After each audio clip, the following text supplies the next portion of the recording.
souris.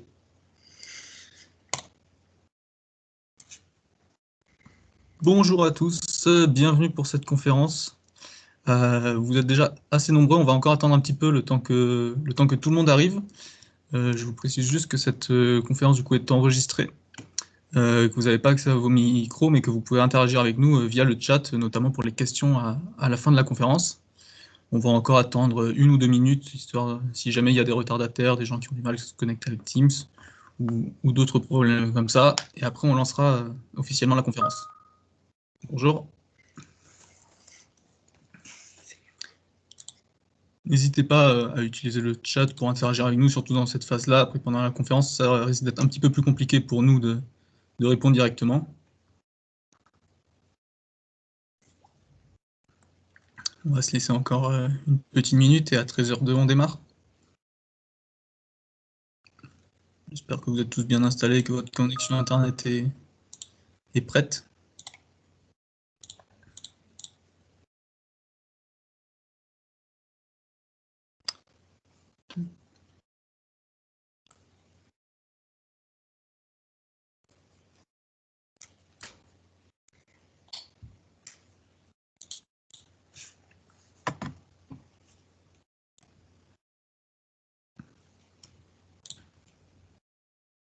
Alors, on va encore attendre quelques petites secondes pour s'assurer que les derniers retardataires puissent nous rejoindre s'il y en a, et après on va commencer.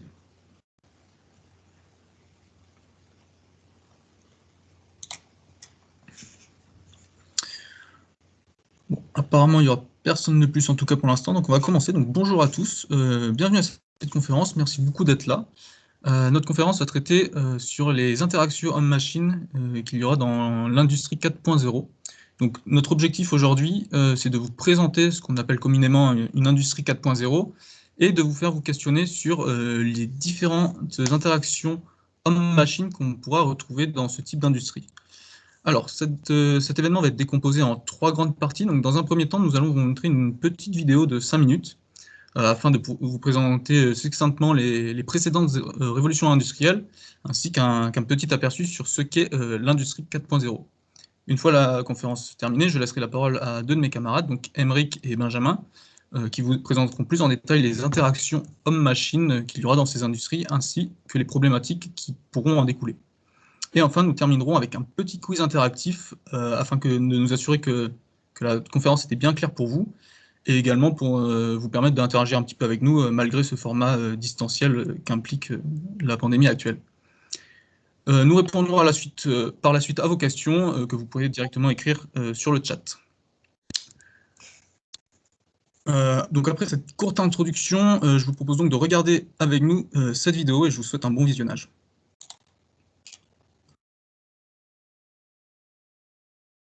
Alors, si j'arrive à la retrouver ici. Hop là. C'est parfait. Donc j'espère que tout le monde arrive à voir mon écran et je lance la vidéo. Depuis ses débuts, l'industrie a connu plusieurs révolutions. La première étant due à la mécanisation.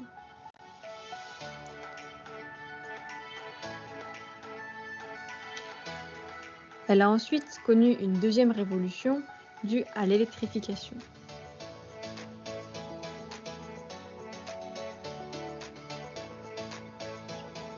Ensuite, la troisième révolution industrielle avec l'automatisation et la robotisation des processus.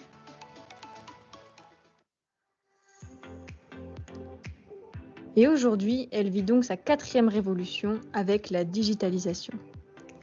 De nombreuses entreprises ont réalisé, démarrent ou prévoient de prendre ce virage de l'industrie 4.0. Avec cette dernière révolution, de nouvelles machines sont implémentées dans les environnements de travail.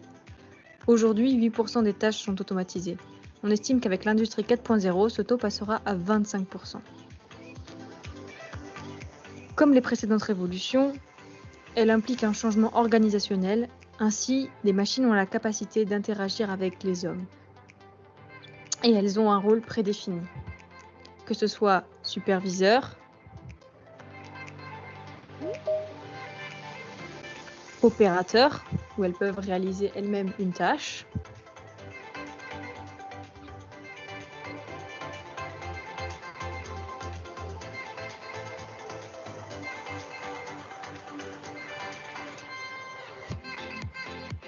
coéquipier,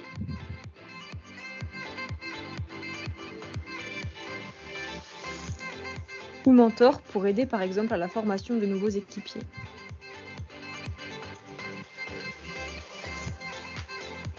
Avec l'ajout de machines, les environnements de travail se transforment.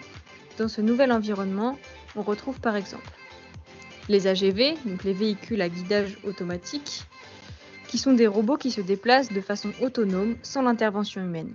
Ils transportent des produits au sein de l'usine. Les exosquelettes, donc ce sont des équipements articulés et motorisés fixés sur le corps au niveau des jambes, du bassin, des épaules ou des bras.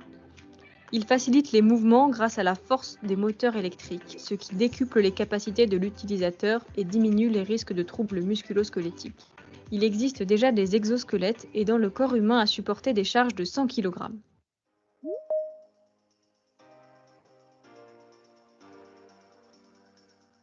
Les cobots. Ce terme est issu de la fusion des mots collaboratif et robot. Ils ont généralement un rôle opérateur pour soulager les hommes des travaux répétitifs et peu stimulants, pouvant causer des troubles musculo-squelettiques. Pour cette conférence, nous avons la chance de collaborer avec l'entreprise Génération Robot, que nous remercions. Ils nous prêtent un ensemble de robots pour une démonstration. Nous nous attarderons donc un peu plus sur ce sujet.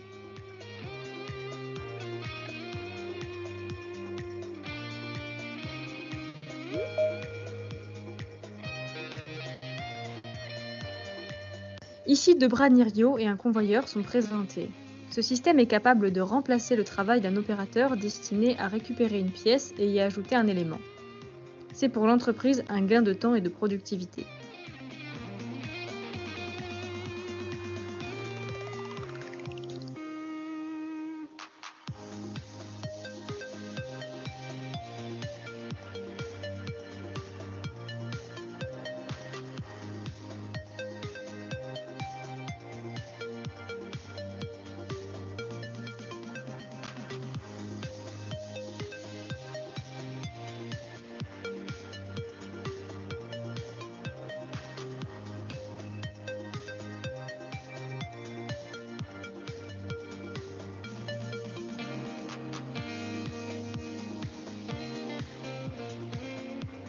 Bien sûr, il existe d'autres machines dans cette nouvelle révolution industrielle. Nous n'en parlerons pas lors de cette conférence. L'objectif est simplement de vous donner un ordre d'idée de ce qui peut se faire dans l'industrie d'aujourd'hui. Ces nouvelles technologies impliquent un changement de fonctionnement dans la gestion des ressources humaines avec des modifications de postes et des nouveaux emplois créés. Chaque changement amène à réfléchir sur la place de l'homme dans l'industrie et à étudier les nouvelles interactions homme-machine qui en découlent.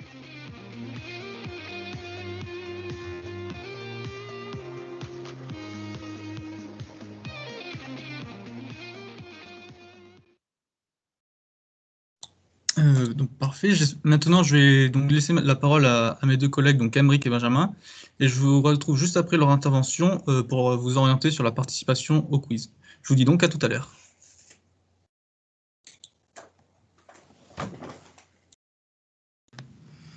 Ok, donc on va pouvoir lancer la conférence. Donc j'espère que vous voyez bien Normalement, vous devriez voir la présentation. Donc comme vous avez pu le voir dans cette courte vidéo, la place de l'homme a beaucoup évolué depuis le début de l'industrie.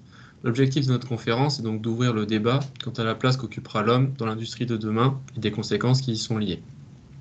Dans l'industrie telle que nous la connaissons, l'homme tend à être accompagné par des machines. Mais alors, dans l'industrie 4.0, l'homme va-t-il pousser cette relation ou bien s'effacer et laisser la place aux machines? Y répondre n'est pas chose facile, plusieurs points sont à soulever, notamment avant de pouvoir se faire son opinion sur la question. Donc le premier point à soulever concerne l'éthique. Donc est-il acceptable de remplacer l'homme par les machines et que se passe-t-il dans ce scénario?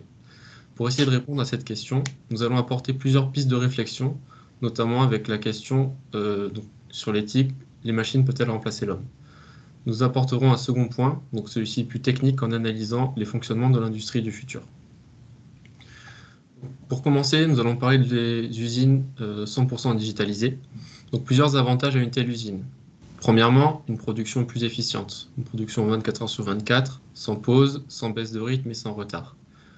Une production également continue sur toute l'année, donc sans congé, sans arrêt maladie, sans accident. Un personnel restreint est également nécessaire. Seules des équipes de maintenance et de supervision seront nécessaires pour suivre les productions. Donc, ce qui implique une charge de travail inférieure et bien évidemment une baisse des charges salariales. La place de l'homme dans une industrie entièrement robotisée pose question. A-t-il un avenir dans l'industrie? Certes, des agents de maintenance sont nécessaires aujourd'hui, des ingénieurs de production également, mais rien ne nous dit que les robots ne pourront pas les remplacer par la suite. Alors qu'est-ce que tout cela implique? L'industrie regroupe 13% des emplois en France, donc ça représente plus de 3 millions de postes. Un tel changement dans la manière de produire impliquerait une modification importante du système dans lequel nous vivons et un besoin de formation et ou d'accompagnement pour 13% des actifs. Alors, plusieurs questions en découlent. Est-ce un système viable et est-il souhaitable pour notre futur? Dans ce système-là, la valeur ajoutée est majoritairement issue des machines. Ce sont elles qui produisent et contrôlent les produits. Mais alors que se passe-t-il si une ou plusieurs machines sont défaillantes? Il y a un réel risque d'envoyer des produits défectueux à des clients. Imaginons que ce produit défaillant mette en danger la vie de certaines personnes. On peut notamment penser à des pièces qui se retrouveront sur des avions ou des fusées, ou bien même, dans des cas plus généraux, dans des batteries de téléphone. Dans ce cas-là, qui est responsable? Est-ce le constructeur de la machine, l'entreprise qui utilise cette machine, la personne qui a programmé? Chacun se fera son opinion. Donc maintenant, nous allons voir un second scénario qui nous permet de voir la collaboration des hommes et des machines. Donc de nos jours, nos usines développent de nouvelles machines à mettre au service de l'homme. Et depuis de nombreuses années maintenant, les hommes travaillent aux côtés de machines, donc ils permettent d'assister les employés dans la réalisation de tâches ou à la prise de décision. Le développement de nouvelles machines et leur mise en place est devenu très important, si ce n'est vital dans l'industrie d'aujourd'hui.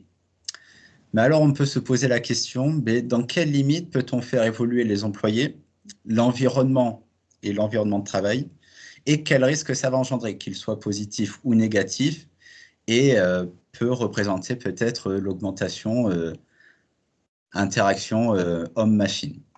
Donc plusieurs avantages à une usine employant des hommes et des machines. Donc premièrement, la présence d'hommes dans une entreprise permet de capitaliser sur l'expérience. Donc les employés peuvent se servir de leur vécu afin de reconnaître une situation et de réagir assez rapidement. Donc, du coup, cela permet un gain de temps. Et l'utilisation des machines permet aussi de gagner du temps sur des tâches plus spécifiques. Et les deux fonctionnements sont complémentaires pour le coup. Ensuite, l'homme est très flexible, donc on peut lui confier plusieurs missions, donc que ce soit à une même personne ou à un même groupe de personnes, et potentiellement sur des aspects bien différents. Donc, l'homme est multitâche. Ensuite, en cas de changement, donc des formations peuvent permettre d'acquérir rapidement de nouvelles connaissances. C'est là aussi une force de l'homme. Et maintenant, ces formations peuvent être aussi accélérées en utilisant de nouvelles technologies telles que la réalité virtuelle ou la réalité augmentée qui leur permettent de simuler des cas pratiques. Enfin, dernier point qui est important, c'est la mise en place de processus d'amélioration continue. Donc, ceux-ci permettent à une entreprise de faire évoluer continuellement sa façon de travailler et à terme d'améliorer ses performances, de réduire le nombre de rébus, d'améliorer les conditions de travail de leurs salariés, etc. Et les machines permettront à rassembler les informations, à les pré-traiter et à accompagner les responsables dans la prise de décision.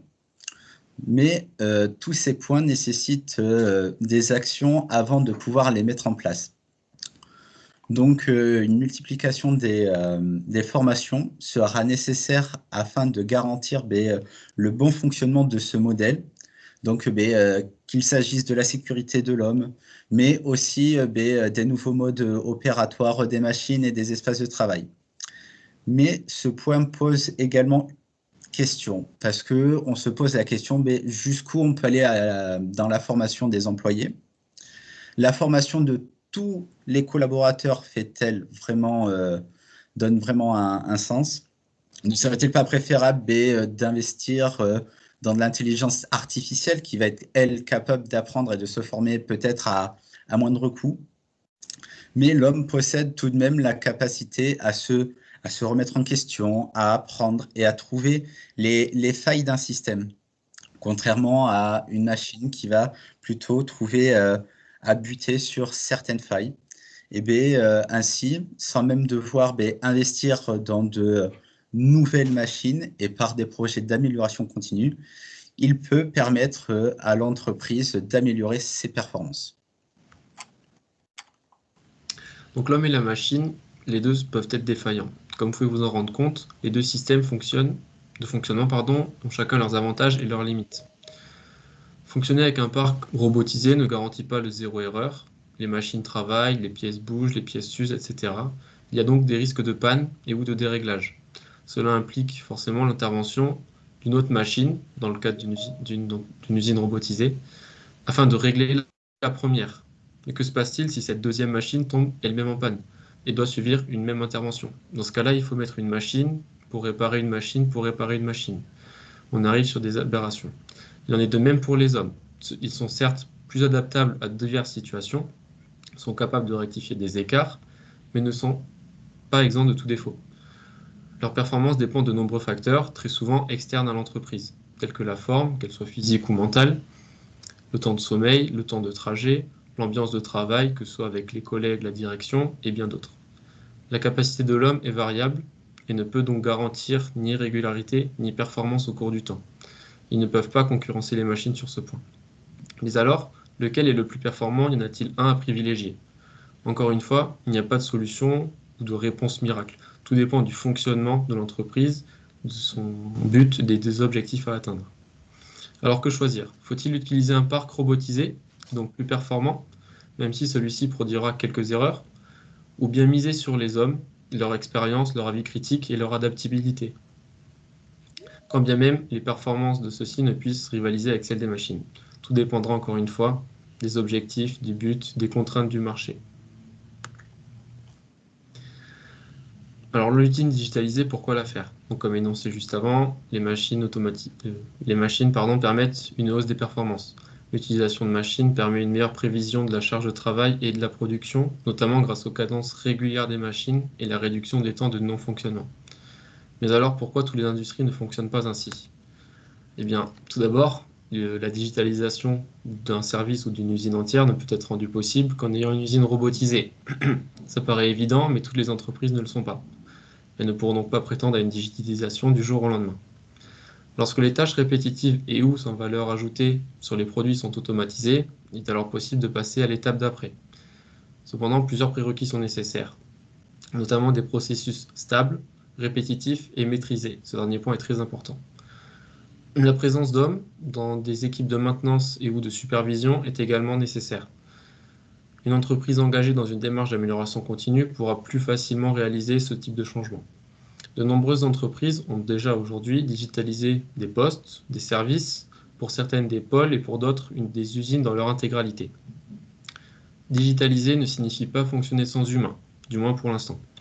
On a toujours besoin d'hommes, comme nous l'avons vu souvent dans des services de maintenance, dans les services de supervision, ordonnancement, etc. Ces personnes ne sont plus là pour produire, mais pour prévoir les productions, s'assurer qu'elles se déroulent comme prévu, et bien évidemment être capable d'intervenir en cas d'urgence, en cas d'imprévu. La présence d'hommes est encore requise aujourd'hui, mais rien ne nous dit qu'avec le développement de l'intelligence artificielle et du deep learning, on ne puisse pas rencontrer des usines entièrement robotisées, digitalisées, sans la présence d'hommes. Un autre point à soulever est le risque d'obsolescence et d'incompatibilité avec de futures technologies. Investir dans la digitalisation d'une usine à un instant T signifie-t-il que cette usine sera obsolète d'ici quelques années? Ce point est régulièrement soulevé. Heureusement, vu les sommes investies, non. En revanche, cela ne prévient pas de prévoir des travaux de maintenance, mise à niveau, mise à jour, etc., que ce soit sur le point hardware ou software. Concernant les incompatibilités avec les futures machines, là par contre la question peut se poser, rien ne garantit que les technologies d'aujourd'hui seront compatibles avec celles de demain. Donc, la collaboration homme-machine, pourquoi l'utiliser? En fait, tout simplement parce que dans certains secteurs, comme l'aéronautique ou l'automobile, on se rapproche de plus en plus de l'artisanat, où on cherche à avoir des produits de qualité avec des petits lots de production. Et ces secteurs ont pour objectif 100% de qualité. Et donc, par conséquent, la polyvalence, la vie critique et l'adaptabilité de l'humain sont des facteurs essentiels à cette réussite. Donc, vous allez me dire, comment est-ce qu'on met cela en place? Dans ce contexte, les hommes doivent s'adapter aux machines qui amènent un changement dans leur environnement de travail, mais également dans leur façon de travailler. Mais les machines doivent aussi également être adaptées aux hommes et au processus de l'usine. Donc, pour que l'homme et la machine puissent travailler ensemble, il y a quelques points principaux à respecter. Donc, le premier, c'est accompagner les hommes au changement. Donc, c'est le facteur critique qui va nous dire si c'est une réussite ou si c'est un échec. Et il faut bien sûr rassurer tous les collaborateurs et leur faire comprendre que le robot, il est là pour les aider et non pour le remplacer. Et pour cela, on peut demander aux opérateurs, ceux qui veulent voir évoluer dans l'usine, les inclure dans les choix des robots, les écouter et les faire prendre part aux différentes décisions. Donc, le fait de rendre autonome, il faut le faire que sur ce qui peut l'être. Donc, c'est-à-dire que dans la continuité de l'accompagnement au changement, il est intéressant de responsabiliser les hommes et de faire évoluer leur poste pour les rendre plus autonomes. Pour ça, on peut fonctionner en unité autonome de production. Donc, c'est-à-dire que les opérateurs vont diriger leurs propres robots et travailler avec eux, mais également participer plus activement à l'amélioration continue de l'entreprise. Et au passage, ils ont cette liberté de décision sur leur unité. Donc tout cela dans le but d'installer une cohésion entre les hommes et les machines, de garantir une meilleure productivité en améliorant l'environnement de travail des opérateurs. Donc les difficultés qui peuvent être rencontrées, c'est de maîtriser les investissements, car la robotisation, la digitalisation et la formation des employés doivent avancer en même temps, de façon à ce que tout le monde trouve le bon équilibre pour arriver au même but. Donc, pour conclure cette conférence sur la place de l'homme dans l'industrie 4.0, à l'heure actuelle, dans l'ère de l'industrie 4.0, il existe plusieurs modèles d'entreprises qui utilisent une industrie 4.0 différente. Donc, c'est-à-dire que l'industrie 4.0 n'existera pas que sur un seul modèle. Chacun aura le sien. Bien que les machines soient un élément clé de la performance, toutes les entreprises ne peuvent pas se passer de main-d'œuvre humaine. Donc, selon les produits fabriqués et le savoir-faire requis, certains sites de production seront entièrement composés de machines et d'autres privilégieront plus le travail de l'homme, mais qui pourra être par endroits assisté par des machines dans différentes proportions. En tout cas, dans les deux cas, certains métiers sont amenés à évoluer, notamment car l'homme devra s'adapter aux machines qui seront dans son environnement. Mais nous ne sommes qu'au début de cette révolution. Donc, vu qu'on n'est qu'au début, ça va s'accélérer, notamment avec certaines nouvelles technologies. Je pense notamment au développement de l'intelligence artificielle. Je vous remercie pour votre écoute et je vais vous laisser place avec le quiz.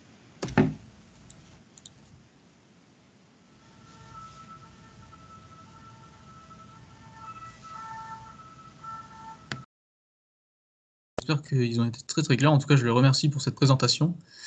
Et maintenant, on va passer sur le quiz. Donc, ce qu'on va faire, c'est que dans le chat, vous allez trouver un lien vers un quiz où il faudra rentrer un code pour ce quiz que je vais vous donner tout de suite. Le temps de partager mon écran. Hop. Alors, normalement, vous voyez mon écran. Et vous voyez donc du coup le quiz et vous voyez le code qui s'affiche en haut de la barre, donc 68 86 93. N'hésitez pas à vous connecter, je vais attendre quelques petites secondes, le temps que vous puissiez cliquer sur le lien ou le rentrer à la main si vous l'utilisez sur un autre appareil et rentrer le code. Donc, ce quiz va se dérouler en 2 temps. Déjà, les 2 premières questions vont un petit peu des questions pour se mettre dans le bain. Il n'y aura pas vraiment de timing et il y aura pas, les bonnes et les mauvaises réponses n'impacteront en rien le quiz. Par contre, sur les 5 dernières questions, là, on a voulu rajouter un petit peu plus de challenge. Et ça va être la personne qui répond juste le plus rapidement possible qui va gagner le plus de points. Et à la fin, on pourra voir lequel d'entre vous a le mieux compris cette conférence.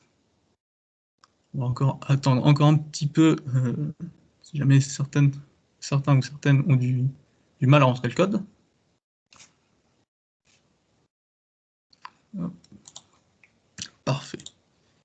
Et du coup, nous allons commencer. Alors, donc la place de l'homme dans l'industrie 4.0. La première question est la suivante. Pourquoi parle-t-on d'industrie 4.0 ? Donc 4 choix s'offrent à vous. Le premier, c'est que 4 nouvelles technologies ont été ajoutées à l'industrie.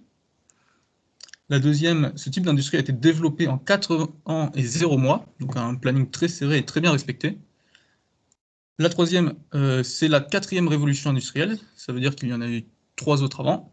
Et enfin, la dernière question, ce sont 4 personnes qui ont développé cette industrie, donc l'idée est partie de 4 personnes et ça a évolué de façon exponentielle. Je vois que j'ai 7 votants pour l'instant. Est-ce qu'il y en aura plus? Est-ce qu'il y en aura moins? Moins, ça va être difficile. Allez, on va dire bonne réponse, effectivement, 100% de bonnes réponses, c'est la 4e révolution industrielle. Bravo à tous.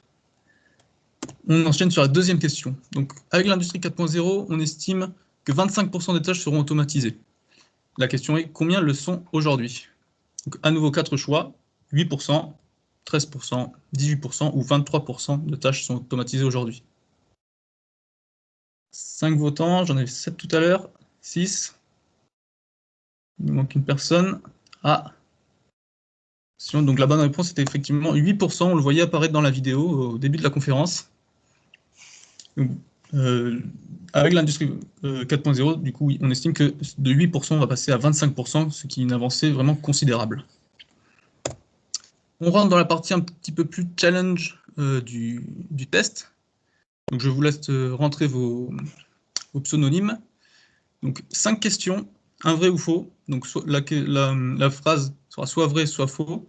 Vous répondez le plus vite possible et vous répondez juste, surtout.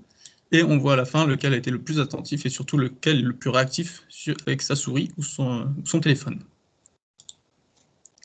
Je lance le compte à rebours pour la première question. Attention, soyez prêts, soyez vifs.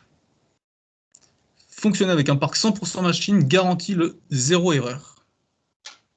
Est-ce vrai, est-ce faux? Vous avez 15 secondes pour répondre ou jusqu'à ce que tout le monde ait répondu.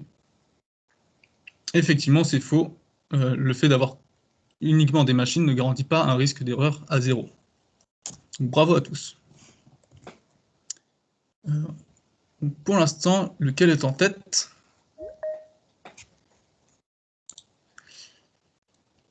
Hop, les points s'affichent. C'est Nicolo qui est en tête pour l'instant. Est-ce qu'il va le rester? On verra sur la suite du test. Deuxième question. Attention, soyez prêts. Les entreprises sans employés existent déjà. Est-ce vrai, est-ce faux? Est-ce qu'on a déjà passé ce pas-là? Ou alors est-ce qu'il y a encore des améliorations à faire avant de pouvoir faire ça?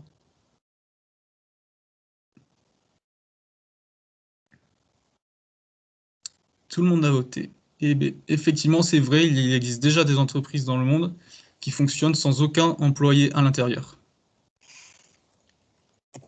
Alors, ce résultat va peut-être un petit peu changer les premières places. Ah, du tout, c'est encore Nicolo qui a l'air d'être en première position. Suivi de très près par Toto. Attention, ça va être un duel au sommet. Pour la troisième question, soyez prêts. Digitaliser, ne signifie pas fonctionner sans humain. Attention, la phrase est peut-être un petit peu tordue. Je vais prendre le temps. effectivement, c'était vrai. Il y a quelqu'un qui, son doigt a dû riper sur l'écran, et je suis sûr qu'il avait la bonne réponse. Alors, où est-ce qu'on en est niveau classement? Aïe, aïe, aïe, il prend la tête. Et du coup, Toto s'est fait rattraper par le reste du peloton. 2 points d'avance sur ses adversaires. On arrive à la question 4.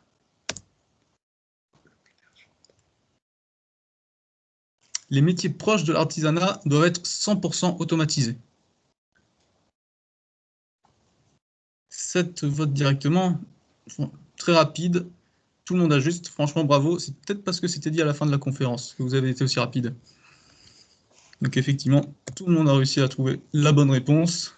Maintenant, c'est sur votre rapidité à répondre. Donc ça va jouer. Décidément, nous avons un champion. Ah, et Coco qui arrive à arracher la 2e position. Et enfin, la dernière question. Soyez prêts, tout peut basculer maintenant, vu les scores.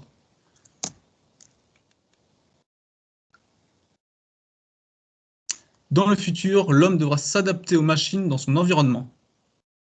Je suis sûr que vous avez tous la bonne réponse. Ah, c'est des résultats partagés, effectivement, c'était vrai. Il fallait faire attention, les faux et vrais étaient inversés sur cette question-là. Donc, ce qui nous amène... Ah. Les scores ont bien bougé, du coup. Ah, mais Nicolas a réussi à gagner, à garder son avance de justesse. Hein. Il a été rattrapé par le reste du peloton. Donc bravo à tous, en tout cas, pour avoir participé, et merci beaucoup. Donc nous restons maintenant à votre disposition si jamais vous avez des questions sur cette conférence.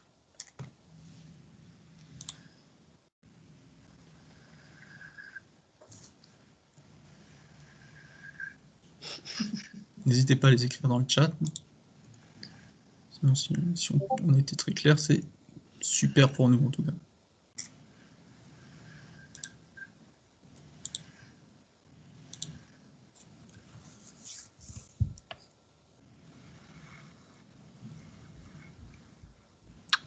Et bien, donc je ne vois pas de questions apparaître, donc ça veut dire que tout doit être bon de votre côté, c'est génial.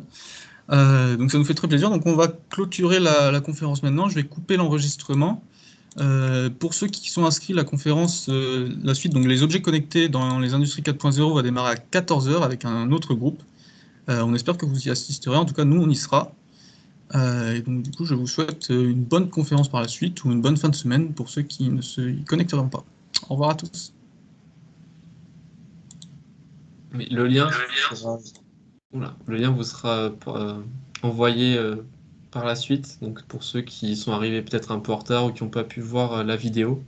Donc on vous fera également parvenir, si vous le souhaitez, un document technique. Et une rediffusion sera disponible, je pense, sur le site du YouTube Du saisie. du Saisie. Merci à vous.